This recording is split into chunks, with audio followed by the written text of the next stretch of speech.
Maisha so simple, kuna watu wanaona poa.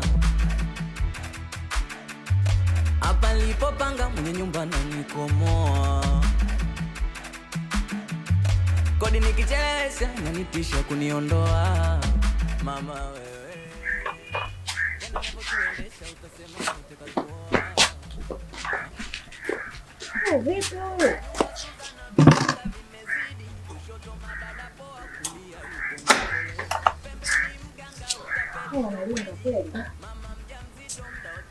Sasa nilikuwa hata nyumba yako nzuri. Ndio hisi mbaya.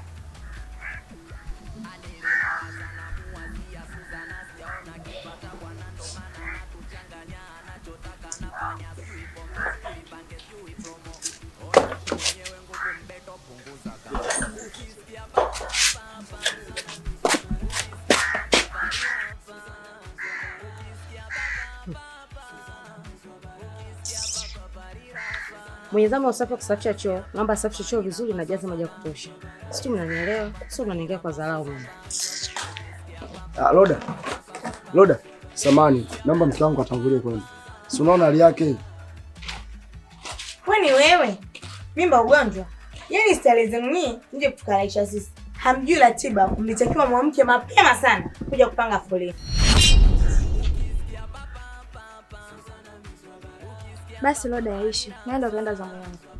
Yaani sio tu zamu yako. Akitaka ataenda hata zamu za watu wote. Lakini tu kwanza Sofia atangulie. Baba koma kidogo mpaka uzoee. Sijui unanielewa? Kama kanisani amekushinda, njoo nikupe mtihani. Jamani, samanini. Kwanza kabisa naomba nisamehewe mimi. Kwa sababu haya yote yanatokana na mimi. Vugu za nini saizi asubuhi? Yaani visichana vya siku hizi, visura vizuri lakini roho mbaya kupitiliza. Mnashindwa hata kuona na huruma nyinyi kwa nyinyi ndio kwanza mnakandamizana. Huruma kujiendekeza, yani style zao zianze kunipa mimi talaka. Yaani kikweli kabisa mimi nyumba mimi nitashindwa kabisa kuishi ndani. Yaani siwezi ukao ndani. Kwa maisha haya kabisa siwezi. Kaka shida huko hapo kwenye kitonga. Hata kama lakini kitu cha mwisho wake bwana. Lakini kwa style hii huu ni ushuba miti huu. Kama unasema kitonga ni bei rahisi ya nyumba, au sio? 25,000 na ndogo. Yaani kwenye nyumba, mama mwenye nyumba shida, wapangaji wenyewe kwa wenyewe sisi shida. Ila naamini ataisha. Adele na wazana muwazia Suzana sijaona kipata bwana ndo maana natuchanganya anachotaka nafanya sijui pombe sijui bange sijui promo. Oya mtu mwenyewe nguvu mbeto punguza kamdomo. Ukisikia papa papa Suzana mizwabara. Ukisikia papa parirafa Ukisikia papa. Ukweli mambo ya ndani yamenichosha kabisa. Kwa nini tena sumu? Yaani kila kukicha ni sheria mpya. Alafu sheria zenyewe hazina mbele wala nyuma. Hivi umeona wapi mtu akitaka kwenda chooni mpaka akombe funguo kwa mama mwenye nyumba? Alafu ukiongea eti unaambiwa uame. Utasemea wapi sasa kaka? Na ukisema uame, kwa sasa hivi utapata wapi nyumba bila hizi kama hiyo? Ila hilo nalo neno. Huyu mwanamke ana mdomo kama nini? Unasikia rafiki yangu? Yaani mimi hapa nasubiria tu mke wangu ajifungue. Akishamaliza kujifungua, mimi naama. Ni bora nikapange nyumba ya gharama lakini nikae kwa amani. Kwa kaka wewe ni wale wanaosema bora ugali dagaa kwenye amani. Kuliko pilau.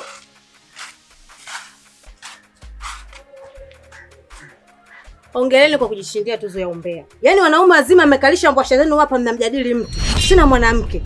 Kama mlizishi na ninachowafanyia simhame. Tena wewe unasubiri eti mke wako mpaka ajifungue. Ungehama hata leo. Kwani umesikia ukienda kwa mke wako ajifungui? Au hapa ni leba? Lakini sisi hatujaongea kwa nia mbaya. Ukweli ni wazi kabisa kwamba unachotufanyia huko ndani sio kizuri. Tena wewe nyamaza. Yaani kodi yako kulipa kwa shida. Umeme mpaka tupikizane kelele. Alafu unakaa unaongea pomba zako hapa. Hivi nyinyi mna akili kweli?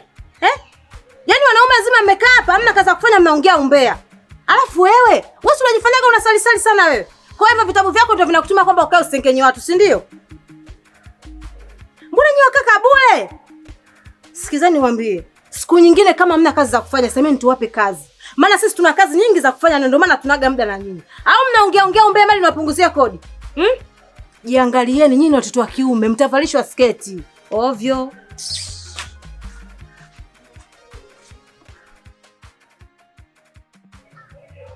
Ndugu yangu, tukimchekea atatumaliza.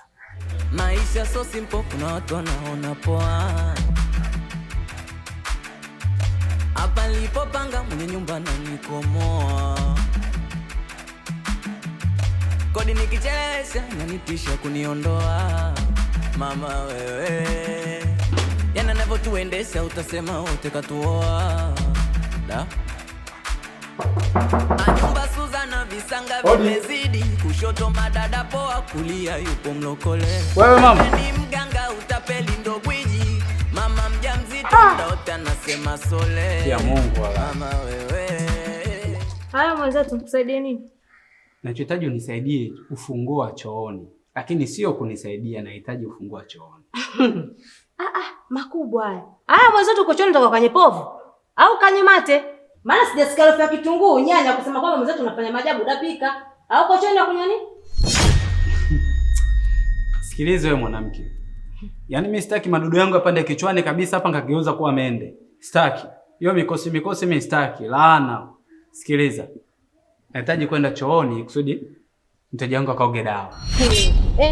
Hapo. Baba, kile ni choo sio kilenge cha uganga. Juzi tu nimetoka kusafisha hapo, ukachukua mteja wako mkaenda mkaoga, mkaacha mijani. Leo tunataka kurudia tena. Baba, kile sio kilinge, kile ni choo. Upo? Sasa hicho choo, kwa nini watu wakisafisha kila siku? Tunasafisha kifanyio nini? Ina maana mpaka tunasafisha kwamba tunaondoa uchafu, na moja kati ya uchafu ni moja na wateja wangu pia wanaooga na acho uchafu, ndio uchafu tunaosafisha kila siku. Kwa nataka kusemaje? Kwamba wewe hujaona sema kuogeshea wateja wako mpaka chooni kwetu? Yaani mtu atoke huko na manuksi yake aje kuoga kwenye choo chetu? Kwa hilo kusema kweli hapana. Siwezi kuvumilia. Wewe mimi hapa nimekupangisha na una chumba. Kama una vipi nenda kaogesha wateja wako ndani kwako. Ishie hivyo Wewe mjeuri Ina maana mimi sifai kwa matumizi ya ile choo? Baba, hebu tumia uganga wako kutibu ya masikio. Maana hujanisikia vizuri. Sijakwambia kama huwezi kutumia kile choo, bali nimekwambiaje? Kile choo sio cha kuogesha wateja wako. Tafuta sehemu ya kuogesha wateja wako mpaka chooni kwetu. Kwa hiyo hicho ndio chonitia kwamba nikupe funguo kuogesha wateja wako. Basi tukubaliane. Ukitaka kuogesha wateja wako chooni kwangu, unatoa hela. Au mzazi wewe wakupe hela unawatibia bure. Isije mezimi kapanda hapa ikakuchafua. Na mimi sitaki, naona izuia. Sawa? Sasa sikiliza. Kuna wateja wengine wanaokuja hawana pesa. Ina maana wananunua vifaa tu kwa ajili ya kutengenezwa shida zao, kumaliza shida zao. Sasa itakuwa vipi hapo mimi kwamba kana nachukulia pesa tu kwamba mradi nikupe na wewe? Baba, hizo sio shida zangu. Sawa? Hayo ni makubaliano ya wewe na wateja wako. Mimi na wewe tuna makubaliano mengine. Unataka kuogesha wateja wako chooni kwetu? Nipe hela.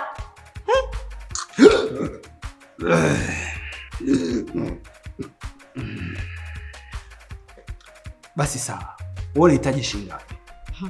Hapo sawa. Mimi utanipa bukujelo tu kwa kila kichwa. Bukujelo? Bukujelo ndio. Hamna. Bukujelo kubwa sana mamangu. Kwa sababu mimi napambana na mapepo, majini, visilani, mapepo yani majini kisebengo yote nagombana nayo sana. Ina maana mimi nafaidika na nini za kwenye 1500 kwa kubwa kiasi hicho? Kumbe baba uganga wako bure. Haya sawa. Hao wagonjwa wako ambao unawatibia unasema sisi tuna nini? Na sisi ambao kule unaogesha wagonjwa wako, tunaingia mwe tunavaa minuksi. Na sisi tutasemaje? Au sisi tutasaidiwa na nani kama wewe utaki kutoa hiyo hela? Basi sawa. Sikiliza. Nitakupa buku kwa kila mteja mmoja. Sawa, mimi hiyo funguo nitakupa. Lakini nakuomba ukishaogesha wateja wako kochoni wakishaacha mjane wako naomba usafishe baba. Basi sawa, yaishe. Tusipigizane kelele. Naomba ufungue. Na kila mteja akija anataka hela yangu. Subiri nikuletee funguo. Yaani kama wewe mama ya maisha unaishi sasa hivi ingekuwa ni ndoto sasa. Kwamba kumbe hujaishi ya maisha na utakuja uyaishi ya maisha.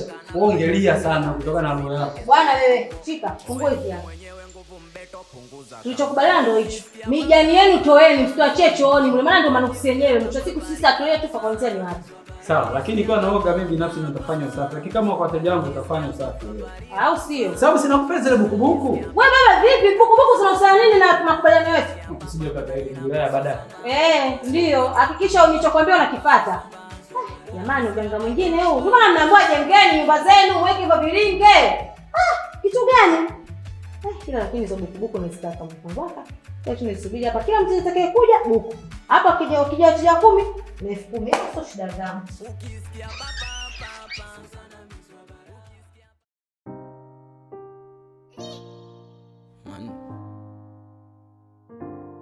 Mungu asante, nimeiona siku nyingine. Unavunja vibanda vyote Yoka. Unavunja vilingi vyote kwa upanga wako wa moto Bwana. Fire! Fire! Fire! Fire Baba. Nateketeza mashetani. Nateketeza maadui wote wanaozunguka nyumba. Mungu Baba uliye mbinguni, nakuomba unijalie nyumba hii. Ubariki nyumba hii. Mapepo yote yaondoke. Mungu Baba, ubariki wapangaji wenzangu. Mungu Baba, kubwa zaidi. Bariki nyumba. Akili zake ziweze kukaa sawa. Odi ndani odi. Fungua mlango. Kajeuli haka kajamaa. Yaani kana payuko tafikiri kwamba Toka hapo ndani tunakusubiri hapa.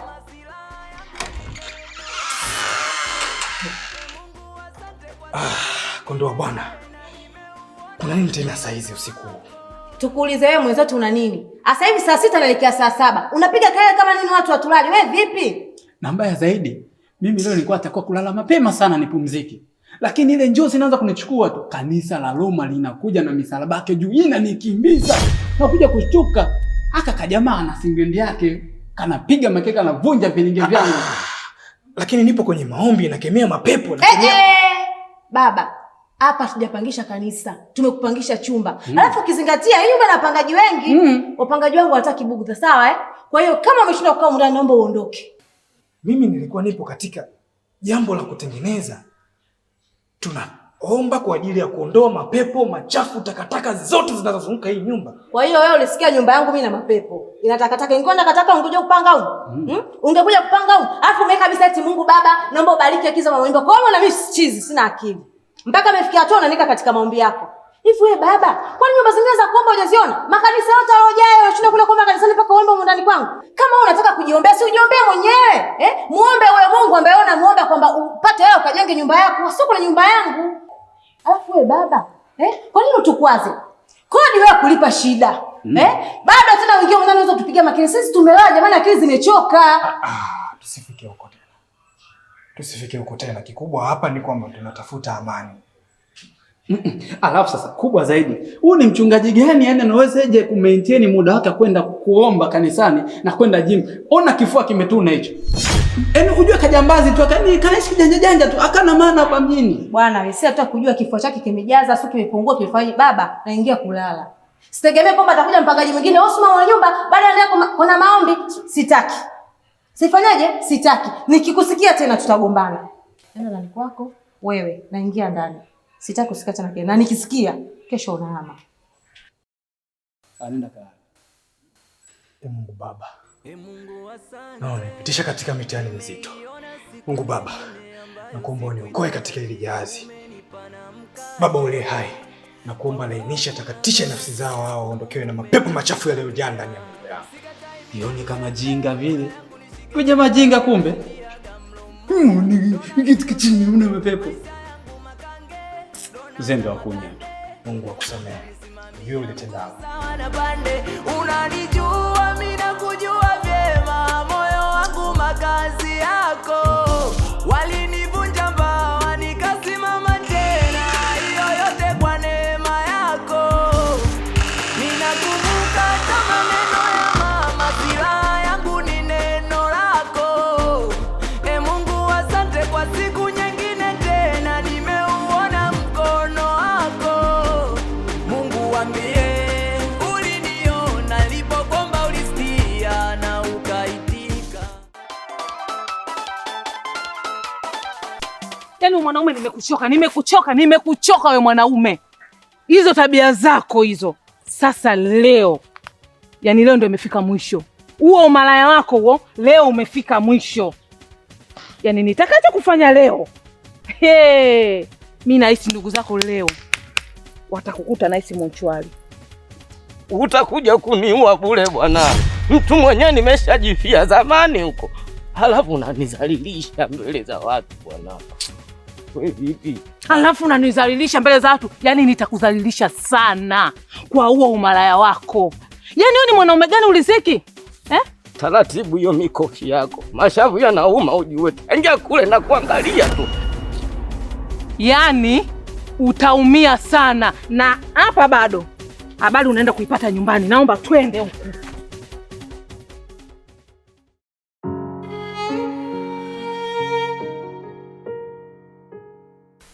Rukia mpenzi wangu, sio kama nakudharau, nimekusikia, lakini kutokana na hali ambayo uko nayo sasa hivi, hali mbaya, hali inakaba, siko sawa kabisa. Hapana, mimi nyumbani kwako siwezi kuja mpaka pale utakapohama. Na unamjua yule mama mwenye nyumba yako ananifahamu. Kwa nikija pale akiniona, unaweza ikawa zogo mtaani na kaanza kunitangaza. Rukia, hebu nisikize kwa makini. Yaani kuhusu mama ya nyumba pale niachie mimi. Kila kitu mimi nitamaliza. Na kuhusu masuala kwa hapa pale tutahama tu. Nivumilie tu, naamini kabisa hivi karibuni pale tutahama na maisha yatakuwa fresh kabisa. Sawa mpenzi wangu? Ila by the way, kiukweli kabisa nimekumisi sana. Yaani nataka leo uje nyumbani ukanifurahishe kidogo. Sasa hivi siwezi kuja, ni mapema sana. Labda usiku. Si unajua yule mama mwenye nyumba hapo? Siwezi. Usiku nitakuja, sio sasa hivi. Yaani shida yako sasa, yaani kuhusu hiyo nyumba na wewe mwenye nyumba imekuwa kama chanzo vile. Kila kitu kiongea kuhusu wewe basi mwenye nyumba mkali, mwenye nyumba mkorofi, sitaki nije pale mwenye nyumba namuogopa. Hayo yote ya nini? Au tu sababu tu nataka mimi leo nisiwe na wewe, Rukia, nimekuambia kila kitu niachie mimi nitamaliza. Kwani shida iko wapi mama? Hapana baby, sio kama hivyo. Tatizo ni mama mwenye nyumba yako, sio mimi. Alafu nimepata wazo. Hivi kwa nini usije ukachukua mkopo pale ofisini kwetu? Ukaenda ukapanga sehemu nyingine. Alafu hiyo pesa yako ukiipata, utalipa mkopo kidogo kidogo mpaka utamaliza.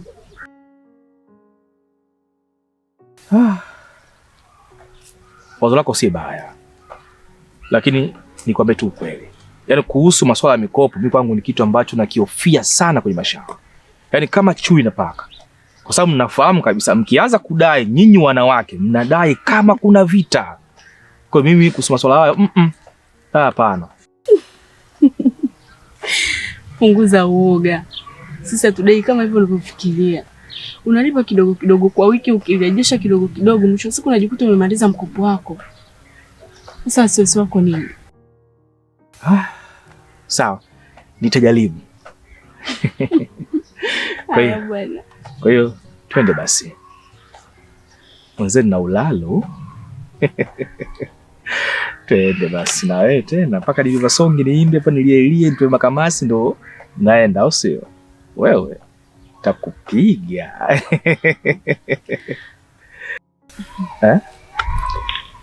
Kuomba mkopo unaogopa. Ila kuniomba mimi unaona la. Sasa ule mkopo, lakini mimi ni Rukia. Yaani ni vitu tofauti kabisa. Twende basi. Twende. Haya bwana.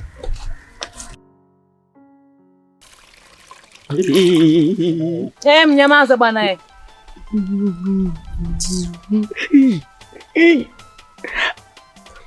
Mtulia bana. Inauma sasa. Inauma, ulitumwa? Geuzaga ile sura lako hapa mimi. Ulitumwa? Na ndo ukome na umalaya wako kijingajinga huo. Kipangu siku nyingine utakuja kuniua. Siku nyingine utakuja kuniua. Na ufu una faida gani na mimi wewe? Mke wangu acha bana. Umeataka? Bwana mnaomba uvumilie bwana. Kwa kama mtoto mchanga kitu gani? Huko kwenye mapafu usifike sasa. Kwenye mapafu usifike huko. Una wazimu Alafu wewe unajua juzi na jana hujakuwa hivyo Yaani sasa hivi ndo umecharuka mpaka umecharuka tena. Huo umalaya anakufundisha sasa hivi ni nani? Usikia? Inauma wewe, lakini mbona hivyo? Unaona sifa mwenyewe. Avi. Mama we. Uo malaya anakufundisha nani bwana wewe? Usikia?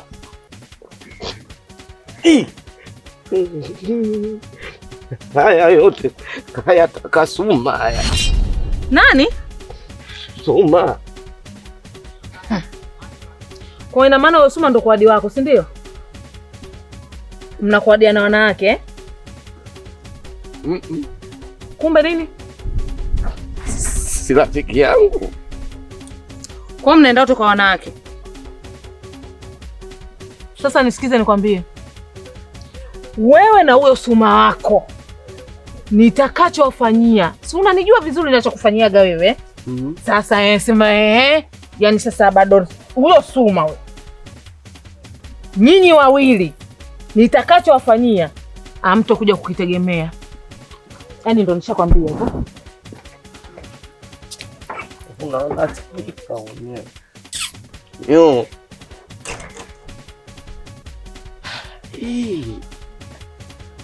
Sasa angalia basi kwenye kochi hapo, niletea hata nusu yangu mtie ganzi mwilini. Kuna kichaa wewe? Basi bwana.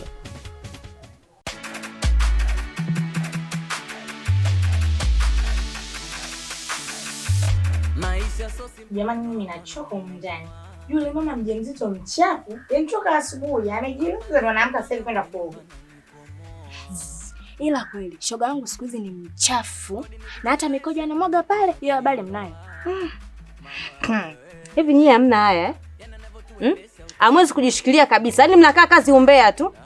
Alafu wewe unakaa hapa kabisa unaongea umbea eti mama mjamzito mchafu. Wewe nakuhusu nini? Mbona muongelee shoga yako? Ndio kwanza katoka kuamka. Yaani kafika tu kaka kwenye mkeka. Na mswaki kaka kwenye sikio. Jamani, habari ya kuwa mnanisema mimi kwenye kikao sitaki. Tukikaa hapa tuseme watu wengine. Habari mimi sipendi na sitaki. Au nisio nakaa na nyie. Jamani ni wapangaji wangu mimi sina wapangaji. Habari. Salama.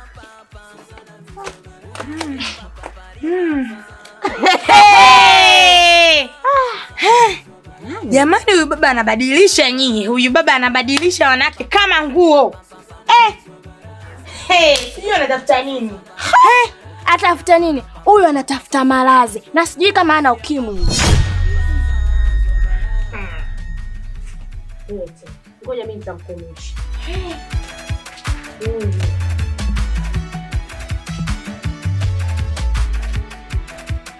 Ukisikia papa papa sana miswabara. Ukisikia papa parira pa. Ukisikia papa papa.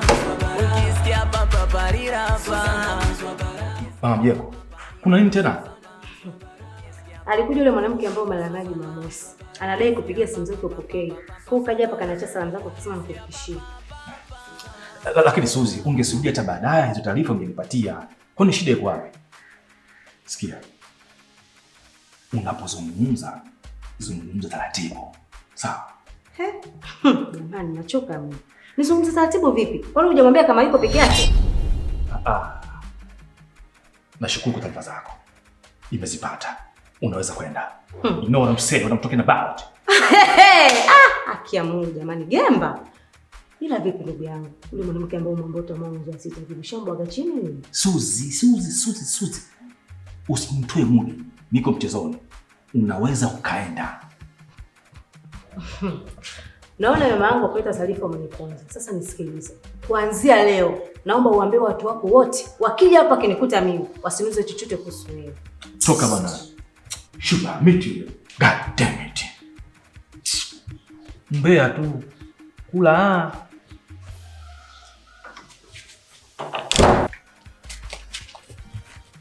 Shakiwasho. Shoga yangu msicheleweshe baba. Wewe naye. Subiri kwa sasa nitasikia. Bana katani kwa shakiwasha.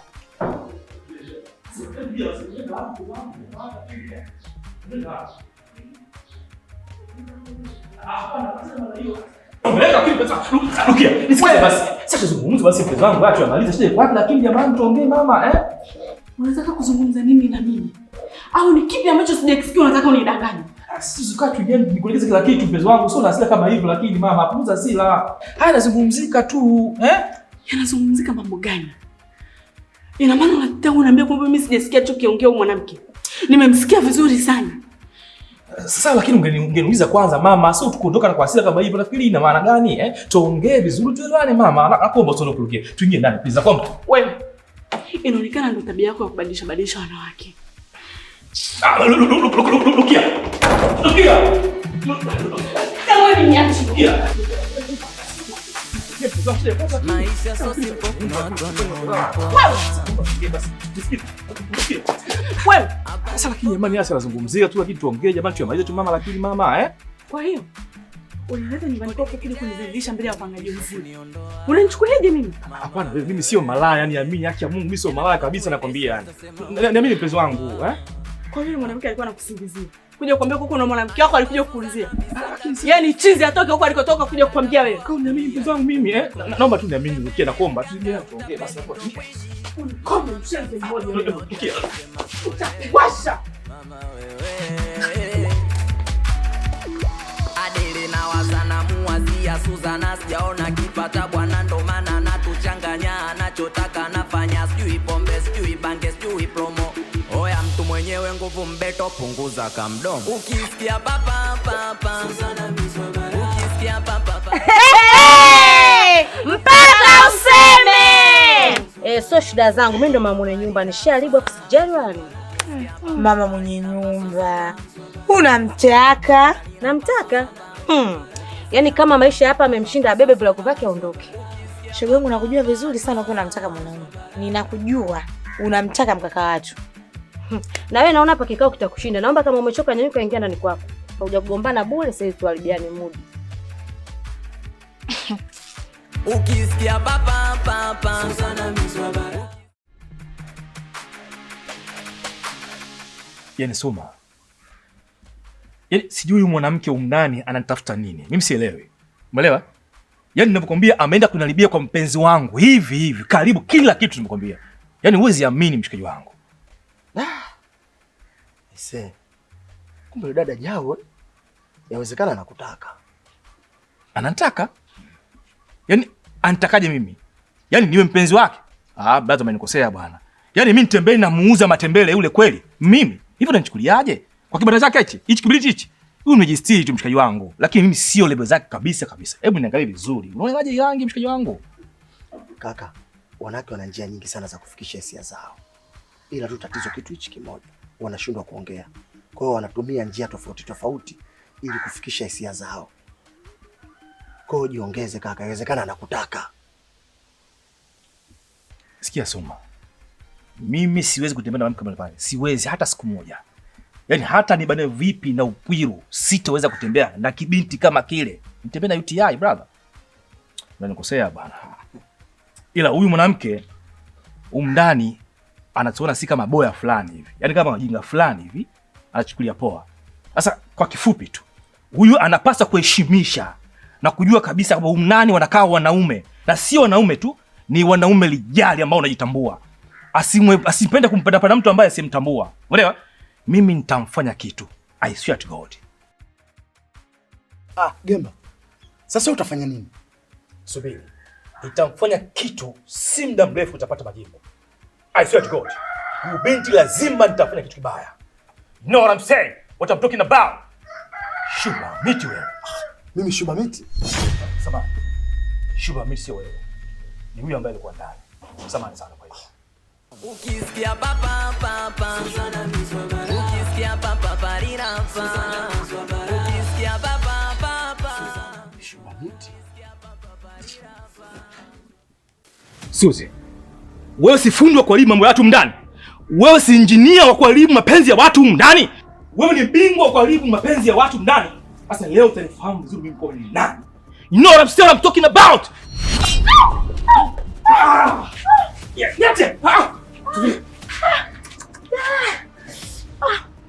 Na nyinyi niacheni huko.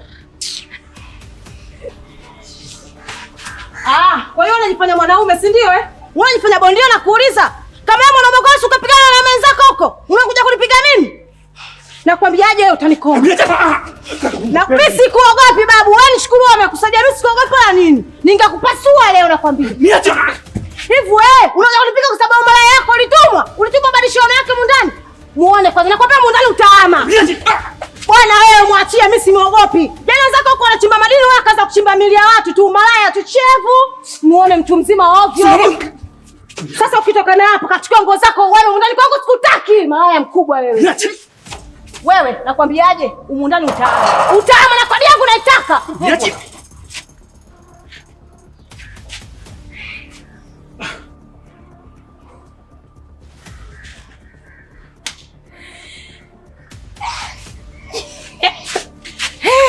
Baba ongera, umejua kutuheshimisha.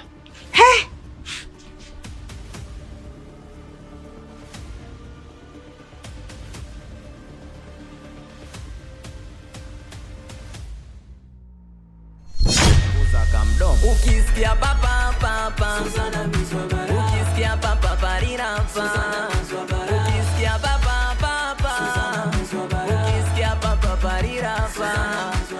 Ndugu zanguni, nimeitikia wito wenu. Suzi, kuna shida gani hapa nyumbani kwako? Mjumbe, huyu Gemba mimi alisha kunitongoza. Ila mimi nikamkatalia. Yaani toka hapa amekuwa na hasira sana na mimi. Mjumbe, huyu binti ni mwongo sana. Huyu binti ni muuaji, hafai hata kidogo. Mimi nimtongoza huyu? Sikuwahi kumtongoza hata mara moja binti. Na sikuwahi kufikiria kuwa ipo siku mimi nitamtongoza huyo binti. Nimpeleke wapi huyu? Huyu mwanamke UTI. Mimi UTI ya nini? Yaani mimi nikutongoza wewe? Wewe? Yeye huyu atakuwa ananitaka ile anashinda tu kufikisha ujumbe wangu mimi kama ananitaka. Ndio maana nazungumza yote. Lakini huyu ni shenzi hafai. La, nikutaka yeye kwa kipi? Wanaume ameisha mjini au? Yaani bora nikatembea na chizi kuliko kutembea na mwanaume kama wewe usojitambua. Mjumbe, unaona? Mjumbe, unaona ananitokana? Yaani ananitia mizalao mbele yako. Mjumbe, unaona mjumbe? Unaona? Nyamazeni. Mimi ndo mjumbe na ndo maana mkaniita hapa nije niongee. Kwa hiyo naomba mnisikilize afu mkae kimya. Na mtu yote anayetaka kuongea hapa lazima anisikize mimi. Suzi, ongea na kusikiliza. Mjumbe, yani toka hapo ananifanyia visa kila kukicha. Anataka nimkubali ili aishi bure na mimi simtaki. Ina maana nyie, yani chanzo kikubwa cha ugomvi ni mapenzi, si ndio? Mjumbe, alosema huyo sio ukweli kabisa. Ila ugomvi ulianza hivi. Mimi mpenzi wangu kwanza kuja ndani, alinitembelea siku hiyo. Sawa? Kama unafahamu mjumbe. Huyu ghafla baada kumuona mpenzi wangu, anakuja mpaka mlangoni kwangu, anakuja kuzungumza ujinga ili tu ananibie kwa mpenzi wangu. Mimi ndio nikashikwa hasira sawa sawa. Nikaamua nimfanyie mshenzi, nionyeshe mimi mshenzi kati ya washenzi. Ila yote yametokea chanzo cha huyo bibie. Yeye mbona sielewi? Kwa ugomvi mkubwa ni mapenzi. Kwa hiyo wewe unamtaka yule, si ndio? Alafu wewe unasema wewe anakuharibia katika watu wako. Si ndio maana yake? Nauliza swali. Ni nani mwingine alikuwepo kwenye ugomvi uliotokea? Naongea na nyie. Au mnamogopa Suzi? Mnashindwa kuongea? Na kwa nini sasa mmeniita kwenye kikao hiki mnashindwa hata kuongea? Nauliza swali, ni nani mwingine alikuwepo? Yaani ukimya wenu kabisa unaonyesha dhahiri hakuna shahidi wa hili tukio. Msema kweli ni mpenzi wa Mungu. Na katika Biblia tumeambiwa atakayeongopa amefanya dhambi kubwa sana. Hivyo sisi wote tulikuwepo katika tukio na tulishuhudia. Lakini huyu Suzi alituahidi wapangaji wote atatupunguzia kodi kwa mwezi mmoja kwa kila atakayekaa kimya ama atakayemuunga mkono katika hili. Huo ndio ukweli. Suzi, hadi rushwa umeshatoa? Mjumbe, nadhani mpaka hapo macho yako yamekuwa shuhuda na masikio yako yamekuwa shuhuda kusikia vile ambavyo anafanya huyu binti. Huyu binti sio mtu mzuri kabisa. Fikiria hilo. Nakwambia kabisa huyu binti ni shida huko ndani. Ndugu zanguni, mnachotakiwa hapa msameane. Nyie wote ni viumbe wa Mwenyezi Mungu. Ugomvi hauna maana. Mnatakiwa mpendane, muishi kwa amani. Huyo migogoro ulishapita, mwache kabisa. Mjumbe, listen and listen careful. Yaani kwa hili sintaweza kulifumbia macho. Abadan asilan. You know what I'm saying, what I'm talking about? God damn it. Hey, wait. Sikiza nikwambie kijana. Heshimu maongezi yangu na useme. Usiwe kinyume na hapo. Ukiona unakuwa kinyume na hapo, basi uende ngazi za juu, usinishirikishe mimi. Na tena msije kunipigia simu, mjumbe njoo nyumbani, tutagombana sasa. Mimi nataka mkae kwa amani na upendo. Umesikia binti? Ishi na wapangaji wako vizuri. Muwe na amani, muwe na furaha, ndio upendo unaotakiwa. Ukisikia papa parira fa. Ukisikia papa papa.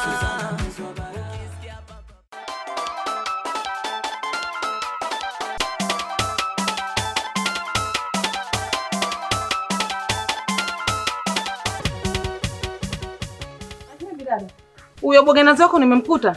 Maana macho matatu afu kuona aoni. Dada koma. Tena na ukomae. Humu ndani naishi na mtu ambaye ana macho yote mawili. Siishi na kipofu mimi. Yawezekana huko unamwona ana macho mawili, alafu kumbe hana hata macho. Kwako anajifanya ana macho, alafu uko nje sasa. Yaani ungekuwa unayajua shogangu uko ya nje, wala hata usingekuwa unajitapa hapa unajiongelesha. Alafu kingine usinikomeshe. Tena ukome wewe, ukome kidogo kidogo mpaka uzoee. Nilichokujia hapa dada yangu ni jambo moja tu. Naomba uongee na bwana wako. Mwambie akome mtindo wa kumfundisha mme wangu umalaya. Akome. Maana ameona kufanya umalaya haumtoshi. Mpaka anaamua kumchukua mme wangu mimi kuenda kumtafutia wanawake huko nje. Sasa mwambie najua kwamba atakuwa ananisikia. Na kama anisikii huo ujumbe naomba umpelekee. Ni bora angefuga nguruwe jike akapeleka kwa dume akaenda kupandishwa. Angepata faida ya watoto. Umemaliza? Sijamaliza, nimeweka kituo. Sasa nisikilize kwa makini, wewe malaya ulokosa matunzo. Hapa nyumbani kwangu sina mwanaume malaya. Nina mwanaume mwenye akili timamu na anayejitambua. Kama huyo mwanaume wako hajitambui, ni huyo mbwa wako huko nyumbani kwako. Koma! Na ukomae. Kumtaja mume wangu mimi ni malaya. Dada jishikilie na nicheke kwanza mie. Dada, kwanza usiolijua sana usiku wa kiza. Yaani light ungekuwa unajua kweli nimeamini la kwako alikufikia haraka. Ila wanaokuwa huko mtaani ndio wanaolijua. Ungejua umepewa mimba hapo ulipo maana kitumbo kimekuwa daku utafikiri kigoma cha daku.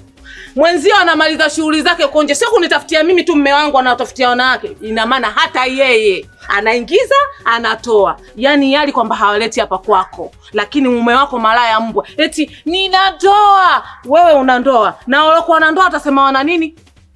Wanadoa. Bidada, mimi nimekuja hapa kwa ajili ya jambo moja kumwambia mume wako. Mwambie habari za kumtafutia wanawake mume wangu sitaki. Kama kutafuta, atafute yeye. Lakini sio mume wangu. Na hiyo mimba, kaa vizuri na mjusi wako mtumboni. Bila hivyo unaweza ukajifungua siku si zako. Yaani utaenda leba. Na kabla leba nasema hivi koma mwenyewe na koma kidogo kidogo mpaka uzoee. Ndio nishakwambia. Angalie, tumbo kama umeshiba mabungo, nenda huko na utajifunga. Yaani wewe unijui vizuri, nitakufanya kitu wewe. Na wewe mako angekopa hapo. Yaani ningemtia roba, anaita angejinyea. Yaani kabla hajajinyea, wewe sasa ungezaa hapo, mwangalie na utazaa chura wewe.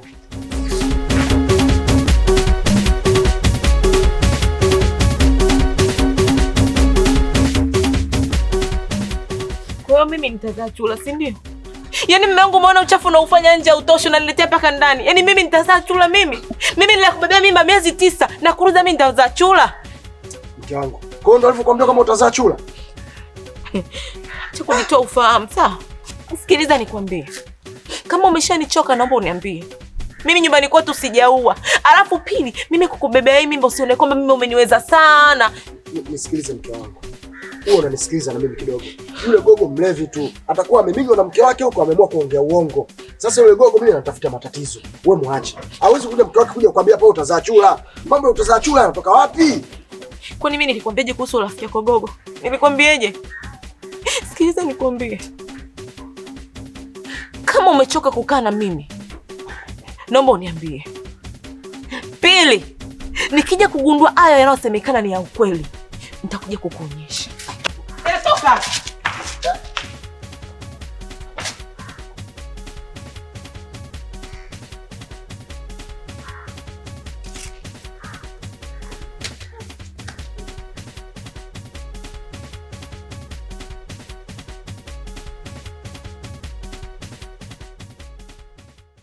Mimi katika uongozi wangu nina miaka mingi sana nafanya kazi, lakini sija kupata misukosuko, hasa katika hii nyumba ya Suzi. Nyumba zote namaliza matatizo kwa wakati, lakini nyinyi hapa imekuwa ni shida. Mpaka sasa hivi mnaniita, hii ni mara ya pili. Kuna shida gani hii nyumba? Nyinyi mna nini lakini katika umji? Mjumbe, yaani mpaka nimekuita hapa ujue kuna shida, tena shida kubwa sana. Hata siku moja sije kukuita mjumbe, wala hujawahi kuna mimi nakuita uje kwenye vikao vyangu wala nini. Mwanamke wa Gogo amekuja amenichafua sana hapa mjumbe. Amenitukana sana. Mimi ukuniambia nimebakwa na wanaume 9. Mimi mjumbe. Haitoshi anamwambia mume wangu kwamba amebaka mwanafunzi. Mjumbe, hiyo sio haki, lazima uchukue sheria mjumbe. Ina maana unachosema ni kweli kabaka mwanafunzi? Ndugu, kama umebaka mwanafunzi sio chini ya miaka 30. Yaani mjumbe sio hivyo. Yaani ni yule mwanamke tu anataka kutuchafua sisi. Mimi sijabaka. Yaani mke wangu anaongea kwenye hali fulani hivi. Yaani tumesingiziwa. Mjumbe, anaona itoshi yule mwanamke. Mimi kuniambia nazaa chula mjumbe, kweli mimi nizae chula mjumbe. Mjumbe, mimi mwanamke amenizalilisha. Lazima tu yani mimi nimshtaki. Tena usinishike. Hivi mjumbe, tumbo hili lilivyokuwa kubwa la kukaa chula kweli? Si mtoto huyu. Mtu anakuja anamsema mke wangu haya. Kwa mfano sasa amemsema mtoto ametoka anakimbia hapa. Nani anamdaka? Nani anamdaka? Haitoshi hivyo. Anaanza kumwambia mke wangu mimi akikojoa anachimba vishimo. Kwa maana mimi mke wangu anakojoa na mishale au? Sasa hapo mimi unanivuruga. Mara mtoto akitoka anakimbia, mara anakojoa mishale, mara chula. Nyie mbona mnataka kuvuruga kichwa changu? Yaani yule dada kaja katukana matusi mfululizo, yaani kachanganya, yaani hajachagua, hajafanya nini. Mjumbe, ili swali lazima ulichukulie hatua. Ukiliacha hivi hivi, sisi tunasogea juu. Lakini wewe na Gogo si marafiki. Afu pia wote ni walevi nyie. Mjumbe, usitaki kunigombanisha na mke wangu. Mimi sinywi pombe. Mimi nikifikia pale na kunywaga mnazi. Kwani mnazi si kama togwa tu? Unalewesha? Nyie mna matatizo. Mama, ili tatizo niachie mimi nitalimaliza. Mimi ndo serikali. Niachie mimi nitaweka kila kitu sawa. Na wala msijali. Mimi nitajaribu kushughulikia kila jambo na kwa kila hatua. Mimi naomba muwe na amani. Silie mke wangu, ni swali linachukuliwa hatua sawa? Mjumbe, yaani yote kwa yote lazima serikali ichukue mkondo wake. Yaani haiwezekani mwanamke aje tuzalilishe nyumbani kwetu, afu sisi tukae kimya. Mjumbe, wewe usitafute mengine hapa. Wewe fuatilia kesi ifike juu. Basi hili jambo niachieni mimi. Nitajua namna gani ya kufanya na namna gani ya kulitatua hili jambo. Mimi nataka muwe na amani.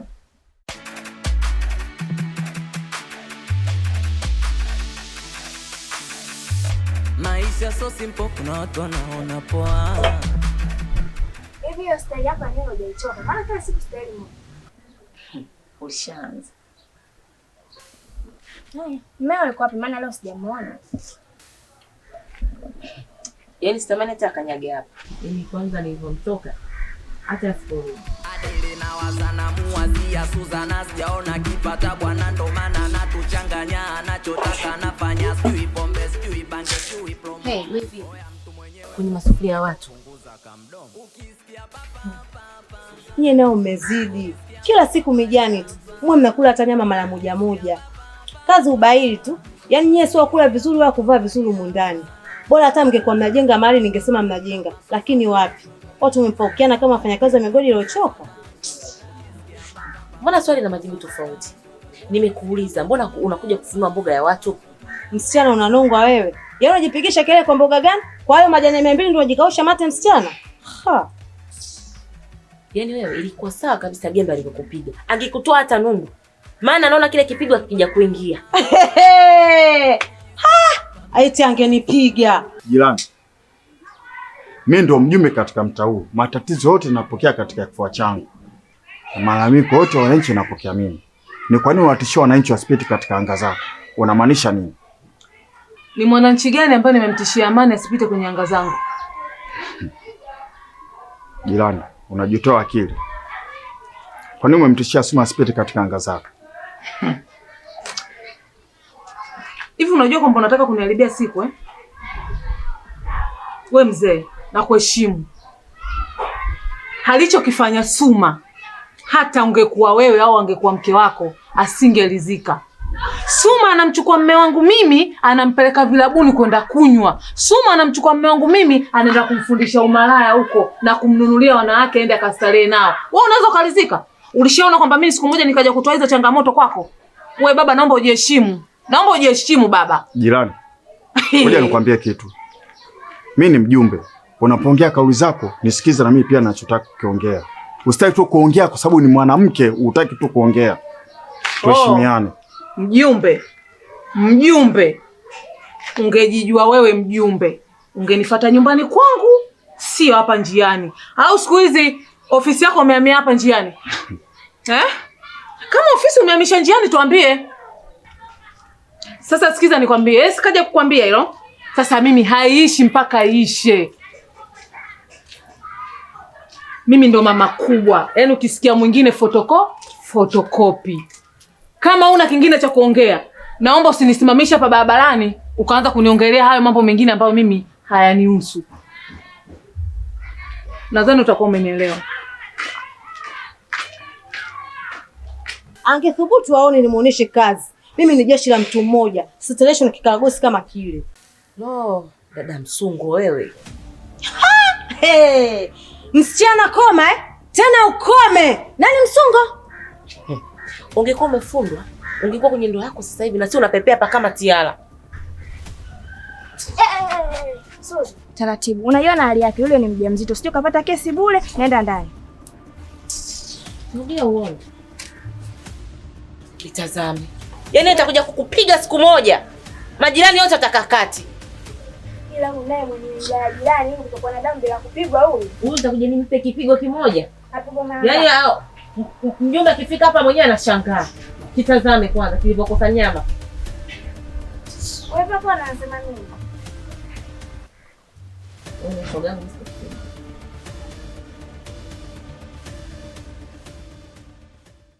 Ukisikia papa parira pa. Ukisikia papa papa. Ukisikia papa parira pa. Ukisikia papa parira papa papa. Ukisikia papa tatalira papa papa. Ukisikia papa papa. Gogo, mimi naye tumetoka mbali, ni ndugu, tena ndugu wa damu. Kwa wanawake wasitugombanishe. Vikao vyetu sisi wanaume au haviwahusu. Kwa hiyo watu wakilalamika, lakini wajue kabisa kwamba mimi na wewe ni ndugu. Yaani hatuwezi tukagombana sisi wenyewe wawili kwa sababu ya wanawake. Wao ni watoto wa kike tu. Na tusiwasikilize kabisa. Kwa sababu tulipotoka mimi na wewe ndio tunapajua. Hatuwezi kuja kuachana tu hivyo holela eti kwa sababu ya wanawake. Bado tena wewe ndo usinishauri kabisa, usinishawishi kwa lolote lile. Mke wangu mimi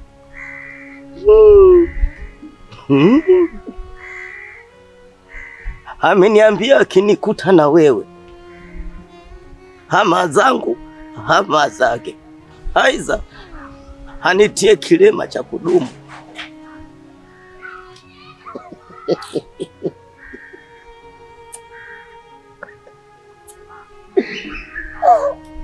Wane, nacheka kama mazuri.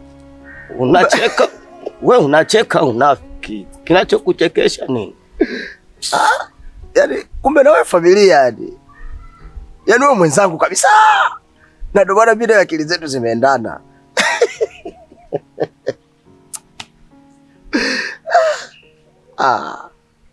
Kweli sisi tunafanana kila kitu. Mavi. Unafikiri akili zangu mimi ndio sawa na za kwako wewe mbulu kasweswe? Sasa wewe unatofauti gani na mimi? Ninayopitia mimi ndio unayopitia wewe. Ila wewe ya kwako imezidi. Mpaka unataka kutolewa kilema.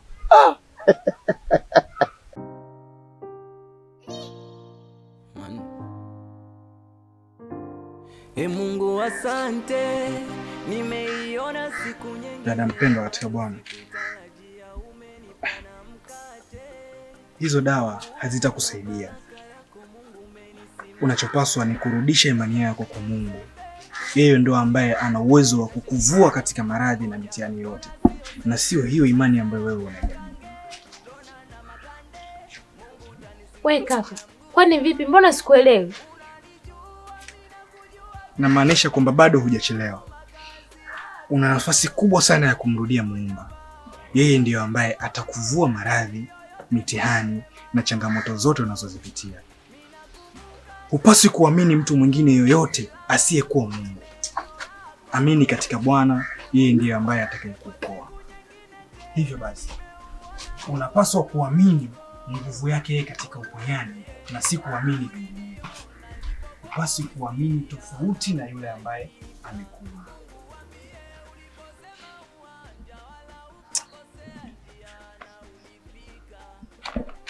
Wewe kijana, hakika unachokitafuta utakipata. Bado. We hebu nisikilize kwa makini. Nipo na kusikiliza. Usije ukanitafutia matatizo katika ndoa yangu.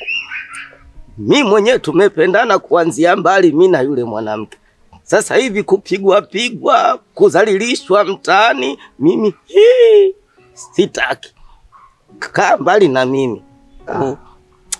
Gogo, wale wanawake tu. Mimi na wewe ndo tunazikana. Mimi na wewe ndo tutakaezikana. Wale wanawake hata akikupiga vipi hawezi akakuua. Wewe si mume wake bwana. Okay. No sweat. Mpango dume tunaupangaje hapa sasa mimi na wewe? Hilo ndio jambo sasa. Mimi nilichokuwa nataka nikwambie, kwenye vikao vyetu vya kiume, maneno yetu yale ya kiume, ya kishababi, tusiwaambie wanawake. Kwa sababu wanawake hawana hili. Kidogo tu anamfuata mwenzie kwake. Si unaona kama mimi mke wangu hali yake aliyokuwa nayo, ukimshtua kidogo tu anakufa hapo hapo. Kwa hiyo unanishauri tukomae ili wajue kabisa kwamba sisi ni wanaume zao, alafu sisi ni ndugu wa damu na sisi ni wanaume zao. Wao wanaingia na kutoka. Bado. Huyu hana pesa sadaka huyu. Hapa yenyewe amekuja nimempa dawa ili kusudi akatafute pesa kule. Unakuja kumhubiria atakupa kitu gani wewe? Huyu nimemsaidia. Hebu nenda katafuta waumini huko. Uwahubirie. Shenzi mkubwa wewe. Ninachokifanya si kutafuta pesa wala kutafuta sifa, ila naeleza neno la Bwana. Hivyo basi, hata wewe bado hujachelewa. Una nafasi kubwa sana ya kumrudia Muumba wako, na yeye ndiye ambaye atakuvua na kukutoa katika mitihani hiyo. Sasa nisikilize tena kwa makini. Huyu ni muumini wangu mimi, sio muumini wako wewe. Kama unahitaji waumini wewe baba wewe, sio fungue makanisa yako. Fungua makanisa yako, waite waumini, utajaza, utapata sadaka, utafanya biashara kubwa tu. Sasa wewe kila ukiona wateja wangu, unakuja na misuti yako na miwani yako. Kitai chako umekining'iniza hapa kama mtoza ushuru. Sasa nisikilize. Endapo utakuja kurudia hizi tabia zako za ajabu ajabu, nitakumaliza.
Mama We shemeji, shemeji, umeona ya Firauni hayo? Nilivyopita mara ya kwanza nikajiuliza, huyu popo, ngedere au tumbili? Hebu nyamaza kwanza. Wewe uko nani kakupandisha juu? Wewe ambao unajitafutia matatizo, unajua kabisa mjamzito unapanda juu. Hivi ukidondoka mpaka chini mtoto si anatoka wewe? Au hutaki mimi nimshike mwanangu? Wewe mwenyewe mbona unapenda kuingilia sana starehe za watu? Wewe kulala hapa inakuhusu nini? Ile leo mtoto wangu amejisikia pale juu ya mti alali, apigwe na upepo wote wa hewa safi, hataki hewa chafu. Wewe inakuhusu nini? Iko kilanga. Hii uliona mimba gani mtu anapanda juu? Makei, hebu sinitie masiara. Hebu shuka. Mimi hiyo tabia siitaki kabisa. Mimi mwenyewe unaponiona hapa pechi ya lolo. Hivi unadondoka hapa sasa hivi unaanzia wapi? Na kwa nini upande huko juu? Sehemu zote za kukaa hizi umeshinda hata kukaa sehemu yote ambayo ya utulivu mpaka upande juu. Hivi huyo mtoto unamfundisha nini? Yaani ukija kumzaa wewe kama nyani au? Hivyo. Halafu ukumbuke pesa zenyewe hakuna. Bima hamjakata. Likitokea la kutokea hapo. Alafu wewe unasikia kwamba usimpendi wewe? Wewe, sitaki nije kuzaa mtoto wangu anafanana sura kama ya kwako, sawa? Tafadhali. Yaani niliyepo usio unakuja kabisa, sawa eh? Yaani unanichefua nikiona mwili wangu unanisisimka. Nisikilize mke wangu. Unajua huyu ndo amekuona hapa, amekuja kuniita kwamba uko juu. Alafu unatutemea mate. Hii ina maana sisi unatuona kama takataka au? Shemeji, shuka bwana. Na sawa, najua unipendi. Shuka tuondoke nyumbani. Umepandaje huko? Umetumia nini kupanda? Hebu shuka. Hapo umepandaje? Eti huyu kapandaje? Hapo mpango mpaka tupate ngazi. Na ngazi mpaka kule barabarani. Basi hebu ajaribu kuruka hapo. Unaweza kumdaka?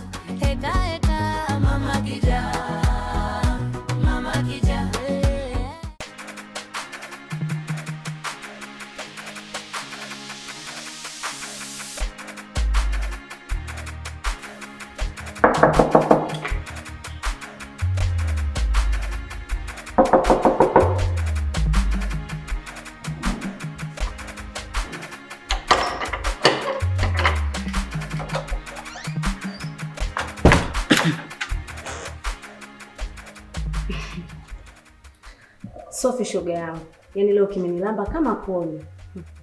Nimeamka sina lolote. Nilikuwa naomba kidogo nimesonga ugali. Hapo basi nisaidie ndio.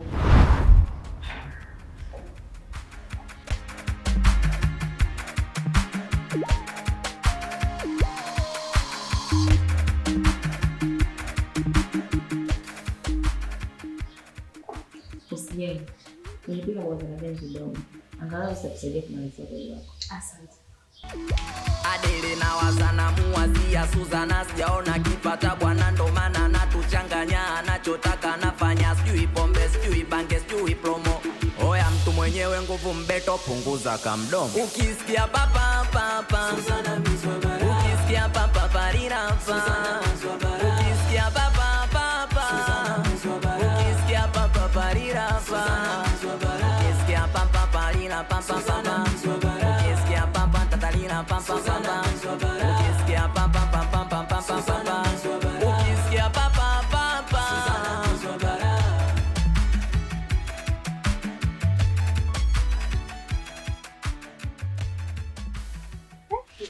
Shogangu mama utoka nje.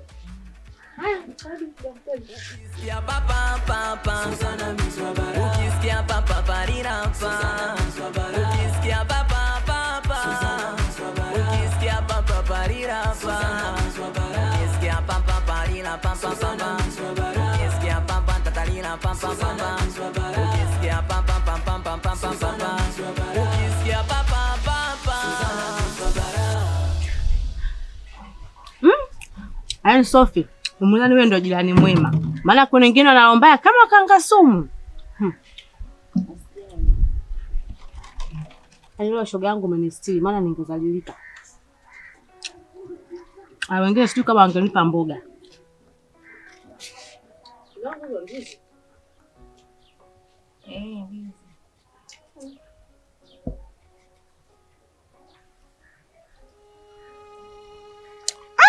Jamani, ni mboga na chumvi. Yaani mtu mwenye presha kila mboga kama hii anazimia hapo hapo. Shoga yangu we kiboko. Yaani umejaza michumvi kama kunikomoa.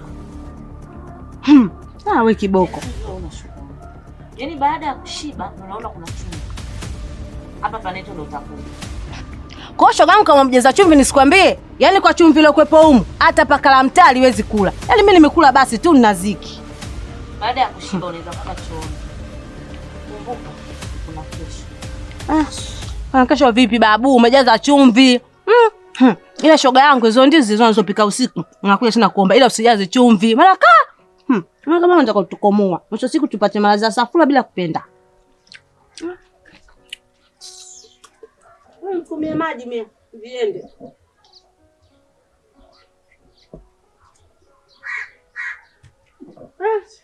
Mbona kidogo?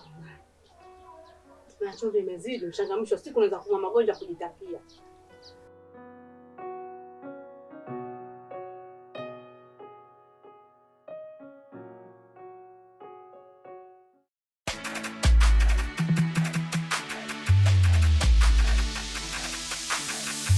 Maisha so simple, kuna watu wanaona poa. Hapa nilipopanga mwenye nyumba na nikomoa. We Peter, mgeni anakuja, akija akiniuliza mwambie sipo sawa. Mama wewe, yana nevo tuendesha utasema wote katuoa. Da. Anyumba Suzana visanga vime. Bwana habari. Salama, habari yako? Salama, habari za hapa? Salama, karibu mtumishi bwana. Asante. Bwana Suzi nimemkuta?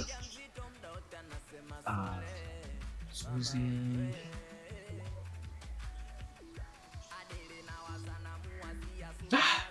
Suzi yupo. Suzi yupo, alikuwa nikaa muda sio mrefu. Ameingia ndani. Ila aliniambia nisikwambie. Suzi! Suzi, mimi sitaki kugombana na wewe. Toka mwenyewe ndani. Leo nimekuja sitaki ugomvi kabisa na wewe.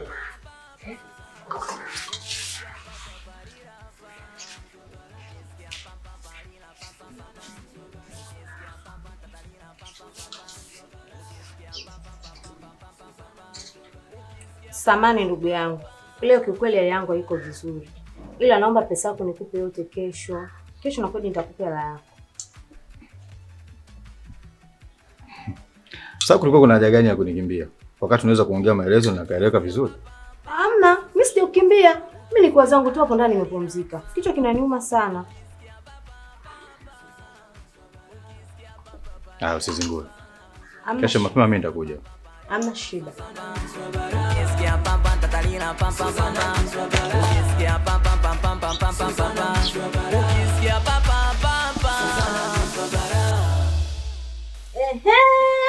Yaani Mpita wewe ni mwanaume mbea kuliko wanawake wa mtaa huu. Hivi ukoje wewe? Kwa nini huwezi kujishikilia hata kidogo basi? Kwani yule mtu alipokuja hapa ungemwambia kwa wewe sipo ungepungukiwa wapi? Ungepungukiwa nini mwanaume wewe? Mbona mbea sana wewe mwanaume? Unajua siku zote mtu ambaye amesoma dini, akashiba dini na ambaye anaelewa kuhusiana na neno la Mungu, basi hakai akawa anaongea uongo bila sababu. Mtu anashiba neno la Mungu anaweza kukaa anaongea uongo bila sababu. Wewe unajua uongo wewe? Au unajua ukweli wewe? Hivi wewe mwanaume, wewe ni mtu wa design gani? Umekosa kazi ya kufanya Nikupe kazi. Kwa hiyo wewe kusanganya unaweza, si ndio? Au kwa kusanganya sio kumkosea Mungu? Sikiza nikwambie. Kwa staili hiyo mwanaume usipoweza kujishikilia kijola kitakuhusu. Ushamba wewe. Mwanaume mzima au mimi kwa pasha kama vile nimefaidi. Yaani wewe tunapoendea nitakutafutia bwana. Maana na mwenzako amepewa haya. Sasa wewe sijui lako umeleka wapi? Wewe ukoje? Nakuuliza wewe ukoje? Naamini wote wafanyayo. Bado hujajua nini unachokifanya. Eti bado sijajua ninachokifanya. Mbea mkubwa wewe. Kwa staili hii usipojirekebisha kijola kitakuhusu na wewe mwanamke kama mimi. Kaka bure wewe, uweze hata kujishikilia basi hata kidogo. Chefu. Yaani ni bora nikukosea wewe. Lakini sio kumkosea bwana. Kwenda huko bwana unamjua wewe. Bwana ungekalia umbea. Nyo.